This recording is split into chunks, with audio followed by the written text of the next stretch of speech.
한양의 종로에서 그리 멀지 않은 곳에 수표교라 불리는 다리가 있다. 개천을 따라 설치된 여러 다리 중 하나인 이곳을 보니 언젠가 연암 박지원 선생이 들려준 이야기가 문득 생각났다. 박지원은 백탑 근처에 거주하는 명문가의 선비인데 기존 사대부들과는 뭔가 다른 사람이다. 무엇이 그리 대단한지 내게 한 가지만 말해보라 한다면 나는 주저없이 신분에 구애받지 않고 사람을 대하는 태도를 택할 것이다. 일전에 내가 중촌에 들렀을 때 그를 잠시 만나 이야기를 나눈 적이 있다. 그때 그는 종로 내거리를 돌아다니며 개천 근처에 살았던 거지왕 광문이에 관해 이야기해 주었는데 그 이야기가 어찌나 흥미롭던지 잠시도 딴 생각을 할 수 없을 정도였다. 박지원이 18살 적에 심신이 우울해지는 병에 걸린 적이 있다고 한다. 그때 그는 밤마다 하인들을 불러 모아 여염에서 일어나는 흥미있는 이야기를 늘 물어보았는데 그러면 이내 하인들이 가져온 이야기들에는 늘 광문이가 끼어 있었다. 어렸을 적에 광문이를 직접 보기도 했다는 그는 그 얼굴이 정말 못생겼었던 걸로 기억했다. 당시 박지원은 문장 배우기에 매진하던 때라 광문이의 이야기를 두고 짧은 소설을 썼는데 그 글이 반경가괴전에 실린 광문자전이다. 조선 후기로 들어서면서 신분사회의 모순과 혼란은 가중되었는데 이러한 사회를 풍자하기 위해 박지원은 과거의 위인이나 영웅들을 주인공으로 내세우지 않고 평범한 사람들을 주인공으로 삼은 이야기를 9편을 지었다고 한다. 하지만 그가 나이가 들어 그 글을 보니 부끄러웠는지 모두 불태우길 원했었는데 뜻대로 되지 않았는지 7편이 살아남아 지금도 전해지고 있다. 그가 적은 광문자전의 내용은 이러하다. 종로거리의 시전에는 광문이라고 하는 거지가 밥을 빌어먹으며 살고 있었다. 그는 명예를 얻고자 하는 사람이 아니었으나 여러 거지들이 그를 우두머리로 추대하여 그들의 소굴을 지키게 했다. 사람들은 거지들의 우두머리를 꼭지라 불렀다. 하루는 날씨가 춥고 진눈깨비가 내리는 날이었다. 모든 거지가 구걸을 나가고 한 아이만이 병이 나서 따라가지 못했다. 잠시 후 아이는 추위로 아픔이 심해지더니 그 신음이 매우 비참하게 들렸다. 광문이 그것을 불쌍히 여겨 뭐라도 먹여볼까 하여 자신이 구걸을 나가 음식을 얻어왔다. 광문이 병든 아이에게 음식을 먹이려 할 때 그는 아이가 이미 죽었음을 알게 되었다. 그때 밖을 나갔던 거지들이 구걸을 마치고 돌아왔다. 그들이 처음 마주한 장면은 죽은 아이와 그 옆에 음식을 들고 있는 광문이의 모습이었다. 거지들은 광문이 아이를 해친 것으로 의심하여 광문이를 매질하고 그들의 보금자리에서 내쫓았다. 광문은 밤에 몰래 기어서 마을 안에 어떤 집으로 들어갔다. 하지만 그 집의 개가 놀라서 짖는 바람에 집주인이 눈치채고 광문을 붙잡아 묶어버렸다.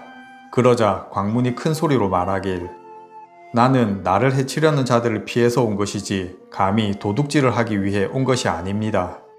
만약 영감님께서 믿지 않으신다면 내일 아침에 시전에 나가 밝혀드리겠습니다. 그가 하는 말이 매우 순박하니 집주인은 마음속으로 광문이 도적이 아닐 수도 있겠다 생각하여 새벽녘이 되어 풀어주었다. 광문은 고맙다고 말하고 거적대기를 하나 얻어서 집을 떠났다. 하지만 거적을 어디에 쓰려는 것인지 마음에 걸린 그가 의심하는 마음을 품고서 그 뒤를 따라갔다. 광문은 수표교 다리 아래에 숨어 있었는데 한 거지 무리가 시신 하나를 끌고 오더니 다리 아래로 버리고 가버렸다. 거지 무리가 떠난 자리에 광문이 다가가더니 집주인에게 얻어갔던 거적대기를 펼쳐 시신을 싸기 시작했다. 그러곤 홀로 짊어지고 몰래 길을 떠나더니 서쪽 교회의 무덤 사이에 시신을 묻고 울면서 무어라 중얼거렸다. 뭔가 사연이 있는 듯하여 집주인이 광문을 붙들어 사연을 물으니 그제야 전후 사정을 알게 된 집주인은 광문이 의리 있는 사람이라고 여기고 그를 집으로 데리고 가서 옷을 갈아입히고 후하게 대우해 주었다. 그리곤 갈 곳이 없는 광문을 위해 약방을 운영하는 부자에게 광문을 추천하여 고용살이하며 살 수 있도록 도와주었다. 한참이 지난 어느 날 약방 부자가 문 밖으로 나가다가 자꾸만 돌아보며 다시 방에 들어가 자물쇠를 살피고는 나갔는데 기색이 심상치 않았다. 얼마 후 다시 돌아온 약방 부자는 매우 놀란 표정으로 광문을 노려보더니 무언가 말하려다 안색이 변하더니 그만두었다. 광문은 진실로 아는 바가 없는지라 답답하긴 했으나 매일 묵묵히 지낼 뿐 차마 고용사례를 그만두겠다는 말조차 할 수 없었다. 그렇게 며칠이 지나자 부자의 처조카가 돈을 부자에게 돌려주며 말하길, 지난번에 돈이 필요해서 아저씨께 빌리러 왔었는데 마침 안 계시기에 방에 들어가서 가지고 갔습니다. 아마 아저씨께서는 모르셨을 것입니다. 라고 하는 것이었다. 이 말을 들은 부자는 그간 광문이 돈을 훔친 것이 아닐까 의심하며 지냈던 날들을 후회하며 광문에게 매우 부끄러워하며 사과하길, 내가 소인일세 장자의 마음에 상처를 주었으니 내 장차 무슨 면목으로 자네를 대한단 말인가. 그러고는 그가 알고 있던 사람들 뿐만 아니라 다른 부자와 큰 상인들에게도 광문은 의로운 사람이라 칭찬했는데 그 정도가 지나칠 정도였다. 그렇게 몇 달 동안 광문의 이야기는 여러 사람을 거쳐 입에 오르내리더니 광문이 옛 성현들과 비교할 만하다는 말이 사대부에게도 들리기 시작했다. 그때 한양 안에서는 이러한 이야기도 퍼지고 있었다. 광문을 전에 후이 대접해 주었던 어느 집주인이야말로 현인이야. 능히 사람을 알아보았으니 말이야.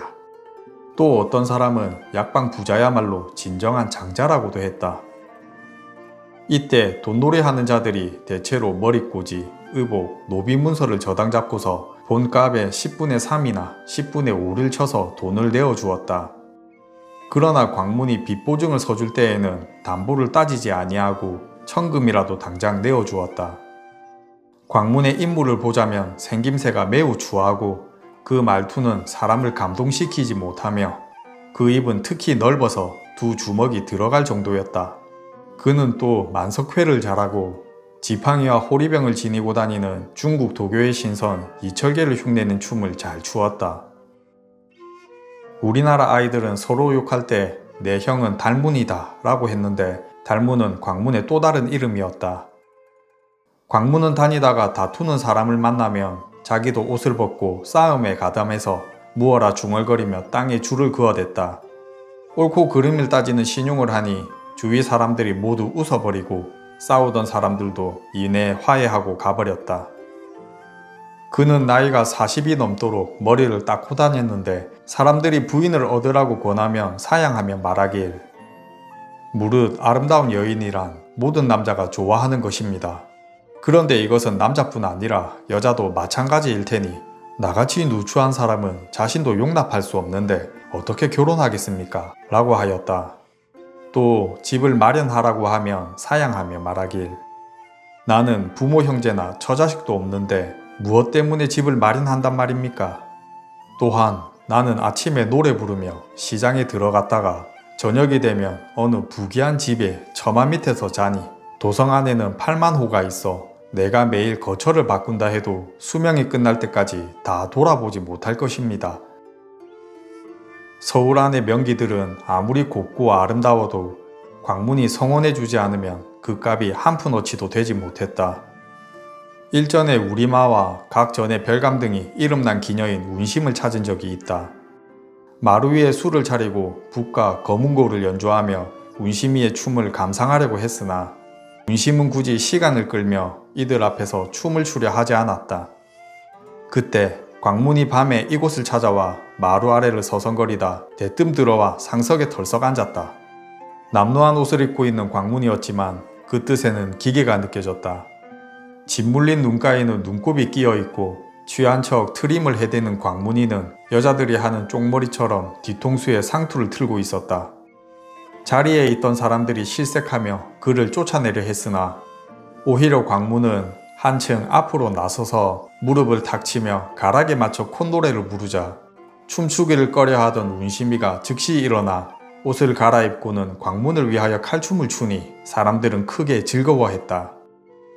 광문이 덕에 자리의 사람들이 한바탕 신나게 놀았으니 내쫓으려던 모습은 어디 가고 오히려 광문과 다시 벗이 되기를 청하고는 떠나갔다.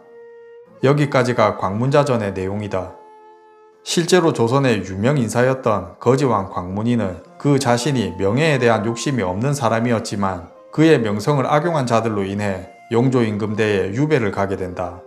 그 이유를 살펴보니 다소 어이가 없다.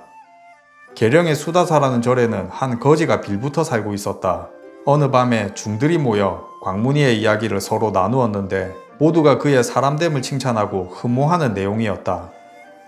이를 들은 그 거지가 갑자기 눈물을 흘리기 시작하니 사람들이 왜 그러냐고 물어볼 터였다. 그러자 거지는 머뭇거리는 듯 하다가 결국 자신이 광문의 아들이라고 자칭하니 사람들이 놀라며 그때부터 소반에 밥을 차려주며 귀하게 대접해 주었다 한다. 그 무렵 영남에서는 몰래 영모를 꾸미려던 자가 있었는데 나주 목사의 서울로 태어난 이태정이란 자였다. 그가 광문의 명예를 이용하여 잘 대접받고 사는 것을 보곤 이를 잘 이용하면 대중을 선동할 수 있겠다 생각하여 그 거지와 판을 짜기 시작했다.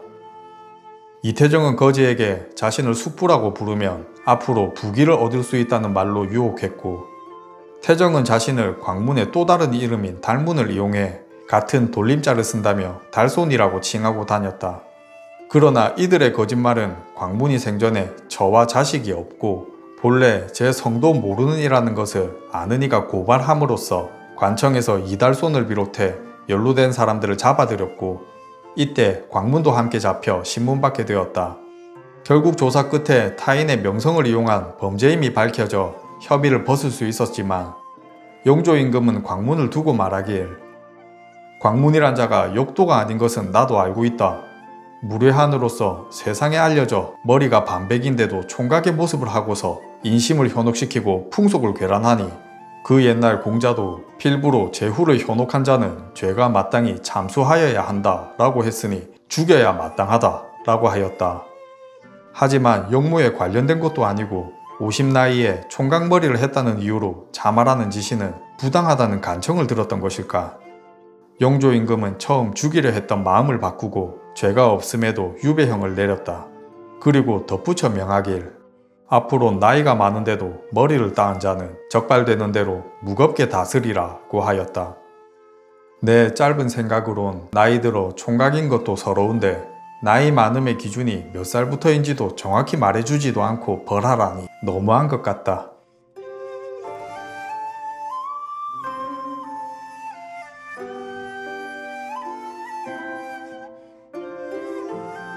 유배를 끝마친 광문은 어느 날 한양으로 돌아오는데 그날 그를 보기 위해 남녀노소 할 것 없이 인파가 몰려드니 한양의 저작거리가 며칠 동안 텅 비었다고 한다.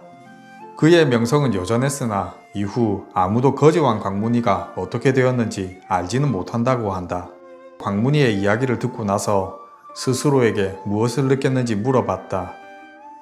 아무 욕심이 없어도 사건에 휘말리게 만드는 사회, 배고픔과 추위에 죽어간 어린 거지를 묻어주고 울어주었던 따뜻한 마음을 비웃듯 한때 함께 살았던 아이를 수표교에 버렸던 매정한 거지들, 신분이 비범하지 않아도 광문의 내면을 보았던 집주인과 선입견을 반성하고 자신의 잘못을 인정하는 용기를 가진 약방 부자, 사체가 만연할 만큼 어려운 백성들의 경제 상황과 신용이 가진 물질적 가치, 더불어 남녀가 크게 다르지 않다고 말하는 광문의 근대적 가치관까지, 박지원이 들려준 짧은 광문이의 이야기 속에 청년 박지원이 얼마나 하고픈 말이 많았을지 상상할 수 있었다.